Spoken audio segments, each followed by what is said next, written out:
tell me why I feel physically worse after completing a master's degree. I think my body is shutting down. With that being said, welcome to my May wrap-up that also is a part 2 to the Asian Readathon. The Asian Readathon is created by Cindy over at With Cindy, and I'll put all of the prompts and her information in the description below. However, because pretty much every book I have to talk about today could fit any number of the prompts, I'm just gonna go through all of them and then see where we end up at the end.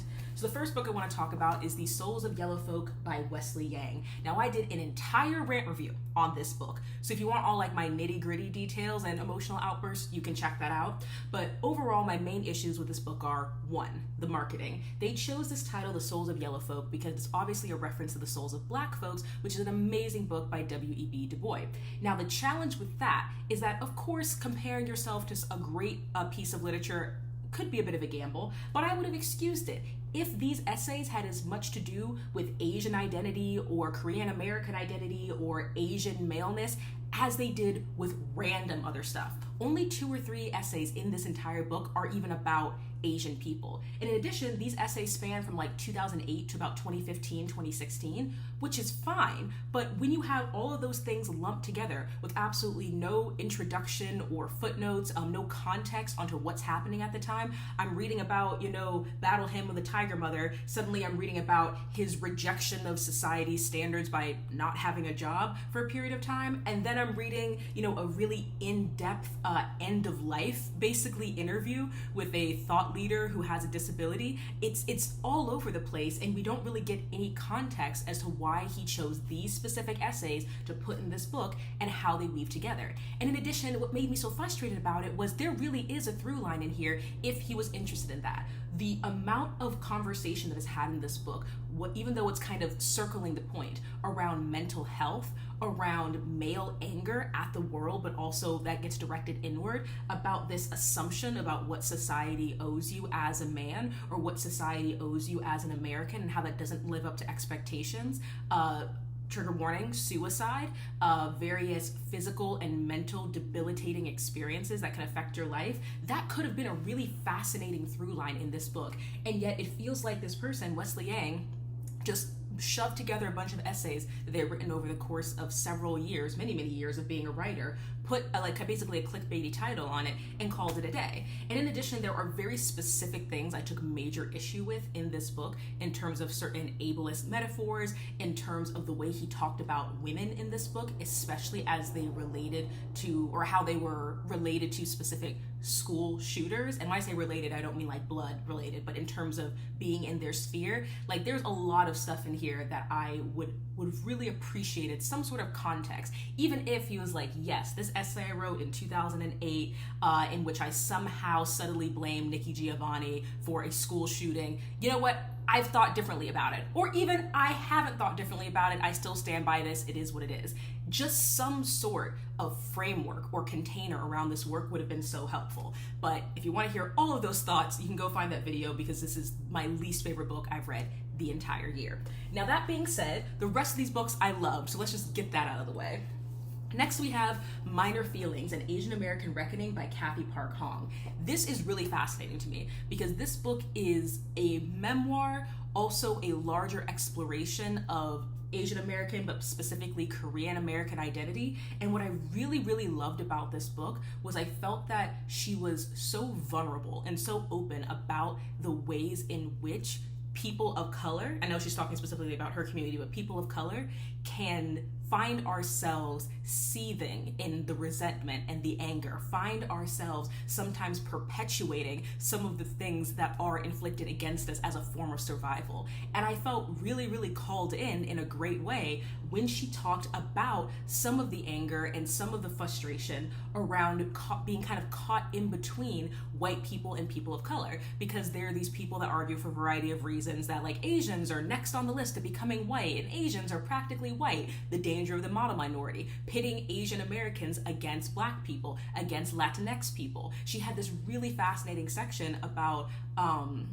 the riots after Rodney King was assaulted, and the relationship between like the Black community and the Korean American community, but also how the Latinx community was completely ignored from all the conversations and all the media coverage to make it seem like it was like this good Asian versus evil Black war happening in California. I also love the way that she connected her experience to the art of Richard Pryor. Richard Pryor is one of the greatest comedians of all time, and I was super surprised to find myself reading a chapter about stand-up and how watching Richard Pryor stand up and basically becoming like an unofficial scholar of his life and his work allowed her to kind of find an avenue into articulating that pain, into subverting some of the expectations others put on us, specifically people of color, when we're supposed to challenge, perform, educate, stand up, all of these things. I really think that the way she talks in this book about her personal experiences as an Asian American woman,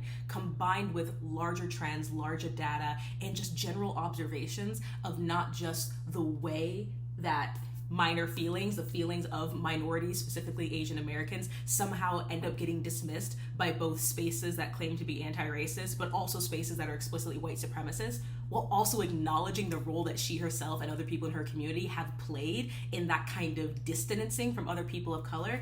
I feel like on the internet we're always talking about how people need to go outside and touch grass and they have no nuance.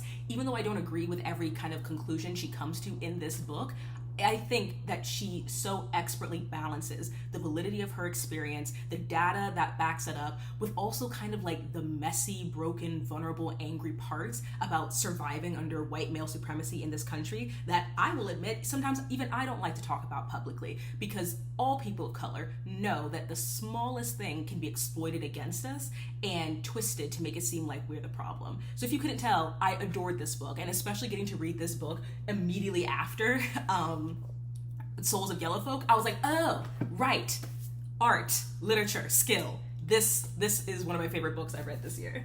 Next, on a lighter note, we have Woman World by Aminder Dhaliwal, a Punjabi Canadian, now Punjabi American artist. And I remember specifically that this fit the prompt of a book written by an Asian author that's set in a world you like to experience. So you may be familiar with this art if you spend any time on the Instagram circles that I do, because she originally did this entire story on her Instagram. Now the opening has, like, if you previously unseen work that is fully colored, kind of explaining how we got to a world in which all men were extinct. And there are various comics in here that I don't remember seeing on her Instagram, so I'm not sure if they were just ones that I missed or ones that she added for the story, but this is one of those stories that manages to be so funny and heartfelt, but also profound in almost every single frame. One of the things I love about this book, in addition to kind of finding a really accessible and heartfelt way of talking about some major gender issues that, surprise, surprise, still exist in a world even without men, I also really loved the way that she incorporated diversity into this cast, because it never felt at any point to me that she's like, all right, I need to have a dark-skinned person, a fair-skinned person, a transgender person, a person with a disability, a person with scars. Are they mastectomy scars? Are they top surgery scars? Who knows? And yet it's so rare, I feel, for me to look at a book, any piece of media, and be like, I see a community that reminds me of the community I'm fortunate enough to be in. A community of people who are queer and who are straight and who have disabilities and who have varying body types and have different cultures. And it's such a small thing. It is such a small thing to look at a piece of media and be like, right, here we are. Here are examples of people we don't often see without it feeling like, yeah, you know, hi gay. Sashay into a deal today. We are sashaying into deals. Type of corporate, you know what I mean when you look at like a college brochure and it's like a Black, an Asian, a Latina, a Muslim, ooh, a hijabi, a person in a wheelchair, done. It's not like that. It's what I feel is true representation of people, because each of their interactions with each other isn't defined at all by these various aspects of their identity, but they're all just trying to survive this world together. So this obviously is a quick read because it is a graphic novel / comic. I'm gonna be honest, I feel like there's a specific definition that I am missing here when it comes to the graphic novel versus a comic debate, but I love the art, I love the questions that it brings up, I love the individual relationships between all of these women, and this is something that I could absolutely find myself rereading. And I'm also super excited to pick up her other book, which is called Cyclopedia or Encyclopedia, another collection of long form comics that she did. So also would highly recommend this one. Now we have Grandfather's Journey by Alan Say. I actually did an entire video on Japanese and Japanese Americans children's stories, but this is one I wanted to highlight again because I adore the connections and I adore the artwork. So Grandfather's Journey by Alan Say is a biographical / autobiographical book because Alan Say is someone who exists in both worlds, who was born and raised in Japan and then came to the United States, California specifically, as a young man and built to life here, that kind of mirrored his grandfather's experience being born and raised in Japan and coming to the United States. And throughout the story of Alan Say's life, his mother's, his father's, his grandparents, you see people who are kind of caught in between two worlds, missing the villages of Japan and the hills and the friends they grew up with, missing the wide open plains of the United States and the city of San Francisco, and the kind of feeling of always kind of being in between, being in this liminal space. It's such a really fascinating story, and also it's an intergenerational story. I love that. The reason Alan Say ends up visiting California as a young man is because of his grandfather, is because of listening to all the stories his grandfather told about that place. And in addition, I absolutely adore the illustrations, like some of my absolute favorites, because each one feels like a photograph. Like, I am not sure if these are actually based on photographs. I know, it's common to take wedding photos. I'm not sure if this was a photograph. But this kind of artwork I find really, really moving, really, really evocative. Like, just this image of these people standing among the rubble of World War II. Like, it's so simple in its composition, but I feel like it's so evocative. And not every book, I think, lends itself to these kinds of illustrations, these kind of more still images reflecting specific moments in this person's life. But I love that because it makes me feel like I'm looking through a family photo album, Like, I'm reading, yes, about the story of this particular family, and then I get to see grandfather with his birds. I get to see grandfather with his wife and his grown daughter on this steamship back to Japan. And it really feels like kind of taking a very brief, intimate look into someone else's life, which, come on, isn't that the beauty of stories? So there are a bunch of Japanese children's books and folktales that I talk about in that video, but I did want to highlight this one specifically because for the story, for the content, for the themes, but also for the illustrations, y'all know I love the illustrations, this is one of my all-time favorites.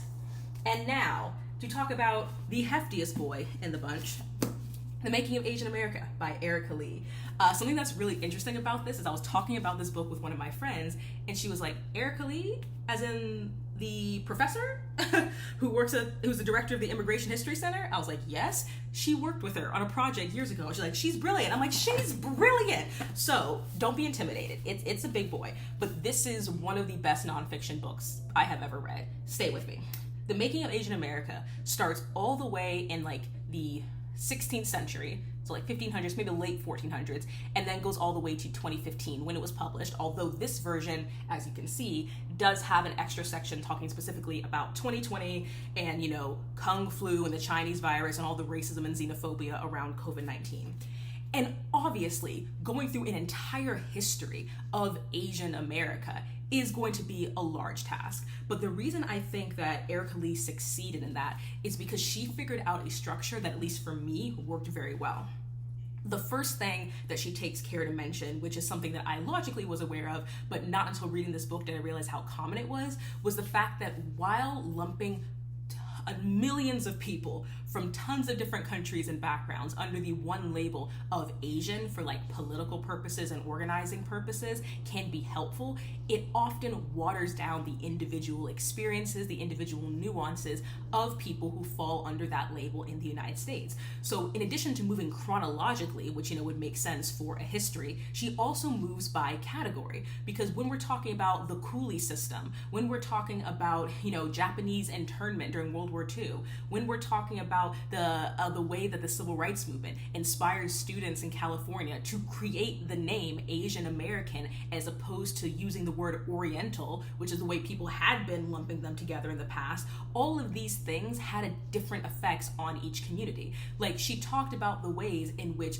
Japanese immigrants to the United States often had an easier time in the immigration process than Chinese immigrants because of the relationship that the United States had with those countries. She talked about the way that Filipinos who were colonized and raised in a pro-America, America first, America's a great country environment, their shock in coming to the United States and seeing how different it really was from the propaganda they were fed on a colonized island was very, very different from the shock that refugees from Vietnam and Laos and Cambodia had when they were escaping dictatorships and trying to make it to the United States. So yes, while she talks about a variety of ethnic groups, Japanese and Korean and Chinese and Thai and Vietnamese and Cambodian and Laos and Filipino, etc., she's also taking really special care to be like, okay, here's the way the Chinese Exclusion Act of 1882 affected Chinese people, but here's how it affected all Asian people as well.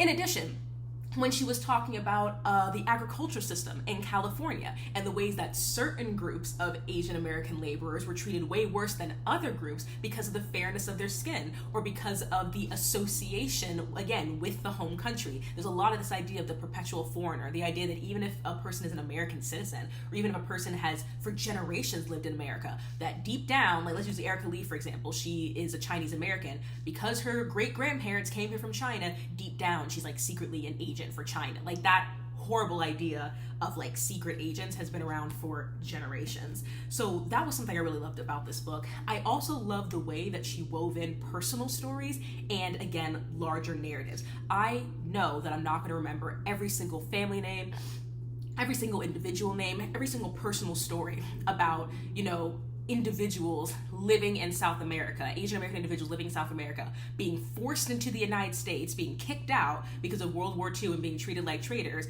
and the United States claiming they illegally entered the country when they fucking brought them there. Like the chaos. I'm not going to remember the specific name of all the people that she mentioned who went through that, but I'll remember that situation. I will remember the situation of individual Filipino sailors who were working on ships and who were some of the best sailors at the time, traveling with these Europeans trying to discover the new world and getting paid less than the rest of the sailors and getting zero credit for the places that they actually discovered. Like there's just so much in this book that I did not know that makes me frankly embarrassed of how little I knew about Asian American history. And to be clear, I'm not saying this because I read one book, now I know everything. But what's so great about this, I felt like she really hit some of the major legislation, some of the major labor laws, some of the major Hollywood depictions, all of these things that align to create a narrative of what is Asian America. And so there are so many places that I feel like I can jump off now, so many places where I want to read a whole book just about this experience, or I want to read a whole book just about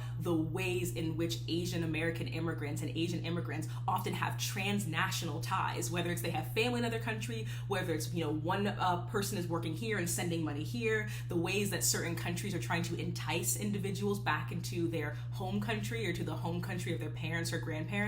And of course, all of the big, large political chess piece stuff that happens that individuals have no control over, have nothing to do with. It is, not the individual's fault that this is happening. And yet their lives, their very real lives about owning land or running businesses or becoming a naturalized citizen or trying to go to higher education are affected by these bigger things. And it's just, this is such a well-written book that, yes, is going to be a bit intimidating, but if you just read 5 to 10 pages a day, it's not going to take you as long as you think, and it's going to open up your mind so much. Because as someone who has worked and continues to work in anti-racist spaces, and this is something that now I'm losing my books. This is something that Cathy Park Hong talked about in Minor Feelings.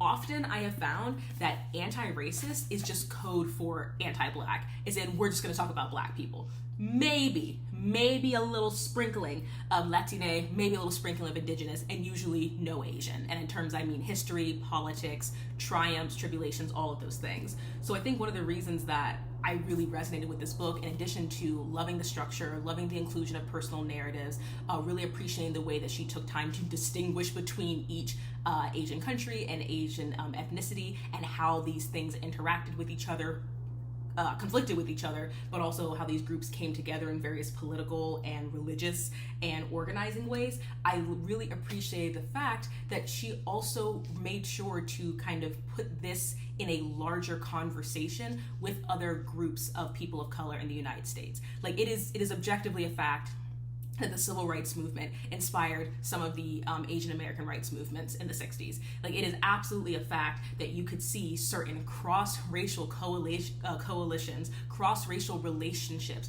between major leaders in various political groups who either bonded over like socialism or communism, or bonded over labor rights, or bonded over colonization of home country, come together and realize, oh, the white supremacist culture is trying to keep us all apart. It's trying to make the black people think the Asian people are the problem, the Asian people are the indigenous people the problem. But no, when we're actually communicating, there's a lot more we can achieve together. I love that, because something that I find frustrating sometimes in other books, even though I understand that each of them have their own specific goal, is sometimes it feels like they're telling a story that's completely out of context, out of relation to what's happening in the rest of the world or the rest of the country. And this book does not do that, which, considering how vast that history, how complicated all these things can be, for this book to only be, I say only, but don't laugh at me, to only be, what, 420 pages, that is impressive. That is impressive. And this is not the type of nonfiction text that is super, super dry and boring and makes you feel like you have to read a paragraph 7 times to get the point, but this is something I would definitely recommend, and I'm so glad I read. And I'm also really excited now to read more works that delve more deeply into specific things that she just simply did not have time or space to talk about. So I read some other books in May as well that were not specifically by Asian authors, but I wanted to highlight The Making of Asian America, A History by Ericka Lee, Minor Feelings, An Asian American Reckoning by Cathy Park Hong, Grandfather's Journey by Alan Say, Woman World by Aminder Dhaliwal, and The Souls of Yellow Folk by Wesley. Now that I'm done with my degree and unemployed, I will be balancing my time between working for hourly wage in a restaurant, hopefully making more YouTube videos, definitely reading a lot of books. So with all that being said, I hope to see you soon. Bye.